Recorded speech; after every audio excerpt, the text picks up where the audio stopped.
Beef വരട്ടിയെടുക്കുന്ന പോലെ soya chunks നമുക്കൊന്ന് വരട്ടിയെടുത്താലോ. ഉപ്പിട്ട് തിളപ്പിച്ച വെള്ളത്തിൽ സോയ ചങ്ക്സ് ഒന്ന് ബോയിൽ ചെയ്തെടുക്കുക. ഒരു അയൺ പാനിൽ വെളിച്ചെണ്ണ ഒഴിച്ചു കൊടുത്ത ശേഷം ഇഞ്ചി, വെളുത്തുള്ളി, കറിവേപ്പില ഇട്ടൊന്ന് മൂപ്പിച്ചെടുക്കുക. ശേഷം അതിലോട്ട് തേങ്ങാക്കൊത്ത് ആഡ് ചെയ്ത് കൊടുക്കുക. തേങ്ങാക്കൊത്തിൻ്റെ കളറൊന്ന് ചേഞ്ചായി വരുമ്പോഴത്തേക്ക് അതിലോട്ട് നമുക്ക് സവോള ആഡ് ചെയ്ത് കൊടുക്കാം. സവോള നല്ല രീതിയിൽ ഒന്ന് വഴണ്ട് വരുമ്പോൾ മഞ്ഞൾപ്പൊടി, മുളക് പൊടി, മല്ലിപ്പൊടി, ഗരം മസാല, പിന്നെ കുറച്ച് കുരുമുളകും കൂടെ ആഡ് ചെയ്ത ശേഷം നമുക്ക് നല്ലോണം ഒന്ന് വഴറ്റിയെടുക്കും. ഈ മസാലകളൊക്കെ സവോളയിൽ നല്ല രീതിയിൽ ഒന്ന് വഴറ്റിയെടുത്ത ശേഷം നമുക്ക് അതിലോട്ട് സോയ ചങ്ക്സ് ആഡ് ചെയ്ത് കൊടുക്കാം.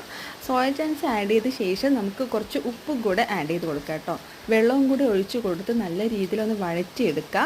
ഇങ്ങനെ വരട്ടിയെടുക്കുക. അതിനാണ് അയൺ പാൻ യൂസ് ചെയ്യാൻ പറയുന്നത് കേട്ടോ. എന്നാലേ നമുക്ക് നല്ല രീതിയിലൊന്ന് വരട്ടിയെടുക്കാൻ പറ്റത്തുള്ളൂ.